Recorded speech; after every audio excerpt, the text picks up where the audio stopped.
हरिओम. आदिती मुद्रा. अनामिका पृथ्वी तत्वाचं प्रतीक आणि अंगठा अग्नितत्वाचं प्रतीक आहे. अंगठा जे की अग्नितत्वाचं प्रतीक आहे ते अनामिकेच्या तळाशी हलकासा दाब द्यायचा आहे, ठेवायचा आहे. ह्या पद्धतीने केली जाते ती आदिती मुद्रा.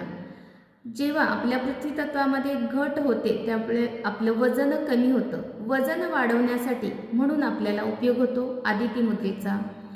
खूप जणांना ध्यान करताना शिंका येतात किंवा जांभ येत असते किंवा सकाळी उठल्यानंतर खूप शिंका येतात, त्यावेळी सुद्धा ह्या मुद्रेचा अभ्यास करायचा आहे. काही कारणांमुळे आपल्या शरीरामध्ये विषारी द्रव्याचा संचय झालेला असतो. हे विषारी द्रव्य किंवा विषारी घटक असतात ते शरीरातून बाहेर काढण्यासाठी म्हणून सुद्धा आपल्याला आदिती मुद्रेचा खूप छान उपयोग होत असतो. फक्त अग्नितत्वाचं प्रतीक असलेला अंगठा अनामिकेच्या तळाशी अलगद दाब द्यायचा आहे. आदिती मुद्रा.